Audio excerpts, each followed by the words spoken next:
Doug Ford just announced Ontario housing changes that override municipal zoning laws and allow homeowners to have up to 3 units on all residential lands across the province.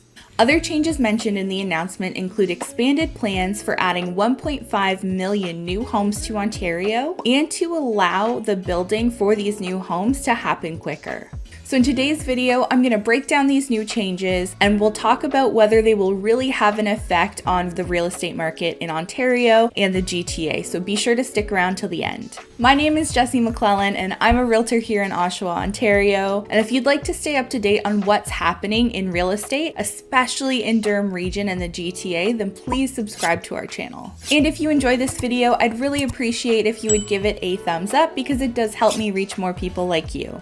I've also put together a free home buying guide that includes a lot of information about the process, how to prepare and what to expect when you're buying a home. You can get your PDF copy using the link in the description. So when Doug Ford made his announcement on Tuesday, I knew that I would want to cover this in a video. So I started filtering through and reading all of the information and articles that I could find on the topic. And I found that they all kind of sucked. I was left with so many questions after I read those articles, and I imagine that so many others were left with the same questions or incorrect assumptions, and so I wanted to review the plan with you today. So we're going to review the plans from the Ontario website today, and hopefully the way that I present it makes a lot more sense and it is a little easier to follow. So what the Ontario government introduced is legislation that, if passed, would support Ontario's newest housing supply action plan, which is more homes being built faster. So the first proposal is the one that I hear talked about the most, and that is permitting up to 3 residential units on most land zoned for 1 home in residential areas without needing a bylaw amendment.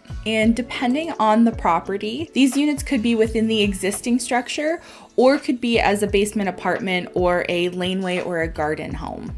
But the key takeaway that's mentioned on the Ontario website that a lot of the articles left out or failed to mention is that these new units must be compliant with the building code and municipal bylaws. So you can't just throw a fridge and a hammock in your shed and call it a second unit. Whatever requirements your municipality has for multi-unit homes would still be in effect. So speaking from my area of Durham region, this really doesn't have a huge impact as zoning usually isn't what is preventing somebody from making a second unit. It's usually bylaws and building code. An impact probably won't be felt unless a town or city has strict zoning that currently doesn't allow multiple units in many areas. The next proposal is building more homes near transit. So this one goes into the proposed changes to the Planning Act would help move towards as of right zoning to meet planned minimum density targets near major transit stations, reducing approval timelines and getting shovels in the ground faster. It does go on to say that once the key development policies for major transit stations are approved, municipalities would be required to update their zoning bylaws within 1 year to meet the minimum density targets. And that sounds good. I mean, as prices have increased, it's pushed a lot of buyers out of the city and further from their jobs.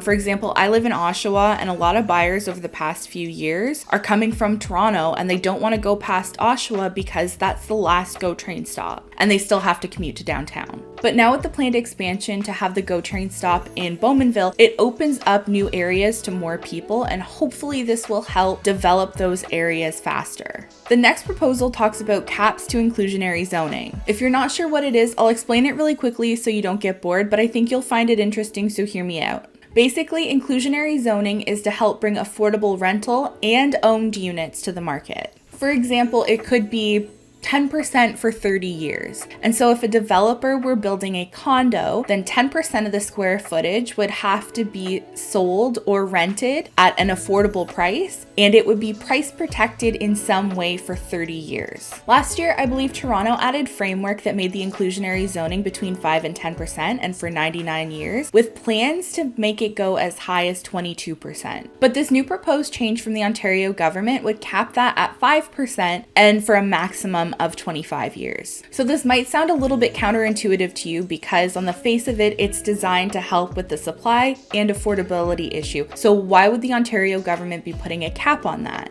Well, from what I understand, Toronto's framework was kind of poorly planned and was harsh on developers, and it was probably slowing down supply coming to the market and was raising the average cost of units.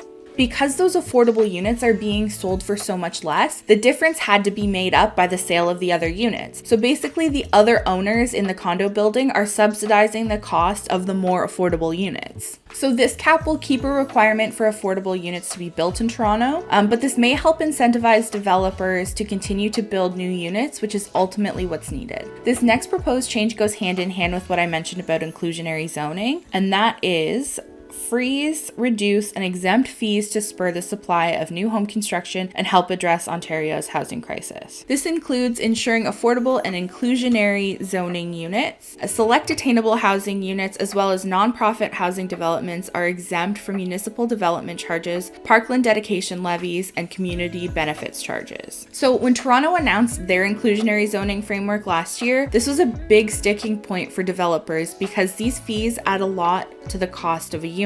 It even says at the start of this paragraph that these fees can add up to nearly $200,000 to the cost of building a home. Whether we see those savings translate over to the sale prices or not is another story, but hopefully it helps start new developments all over Ontario. However, the municipalities might not like this as much because this will be a significant amount of money they are used to seeing from developers that will see a big cut. It is important to note though that this is not costing the cities money. This is just money that they would no longer be receiving for certain projects. So you may notice that a lot of these proposed changes are designed to help get more homes built and have them built a lot quicker. Now, the two concerns that come to mind for me are, do we have the workforce to support all of these homes being built? And can we ensure that this will not impact the quality of the homes that are being built? If this is not handled properly, then either these commitments will not be met or we'll see major quality issues in some of these developments. Currently, the time to complete development proposals for larger versus smaller scale projects are pretty similar. So that's why in the next proposal, they're suggesting to remove the site plan control requirements for most projects with fewer than 10 residential units. So it will reduce the number of approvals in the pipeline, speeding things up for all housing proposals, while building permits and building/fire code requirements would continue to protect public safety. So for larger projects, they propose to speed up approvals by focusing site plan reviews on health and safety issues, like floodplain management, rather than architectural or decorative landscape details. They're also suggesting to remove the requirement to hold a public meeting at every draft plan of subdivision and making it optional. So the next proposal talks about improving the Ontario Land Tribunal to support building more homes faster. So when people are unable to resolve their differences on community planning issues or have disputes with their municipal council that can't be settled, the Ontario Land Tribunal provides a forum to resolve those issues. And to speed up decision making at the OLT, they are suggesting to prioritize cases that create the most housing, establish service standards, and clarify the OLT's powers to dismiss appeals due to unreasonable delay or failure to comply with the tribunal order. They're also trying to limit third-party appeals, so essentially eliminating appeals by people who are not directly involved. Next, Ontario wants to create a new attainable housing program that would leverage provincial authorities, surplus or underutilized lands, and commercial innovation and partnerships to rapidly build attainable homes in mixed income communities that are accessible to all and will help families to build portable equity. So this is all the information I found about this proposed program. I don't really have a lot more to add to it. It's one of those things that sounds great and sounds nice, but I'd like to see a lot more details about it. Protecting Ontario homebuyers from unethical developers. So Ontario wants to double the maximum fines from $25,000 to $50,000 for unethical builders who unfairly cancel projects or terminate purchase agreements. And they'll use the funds from these penalties to provide money back to the affected customers. Families wait years for their new homes to be built, and if it's unfairly canceled during that process, the market can be much more expensive and they can no longer buy in that area. So I think that the fines should absolutely be strict on that. But often the contracts are worded so heavily in favor of the builder that they probably have a legal way out of it anyways if they wanted to take it.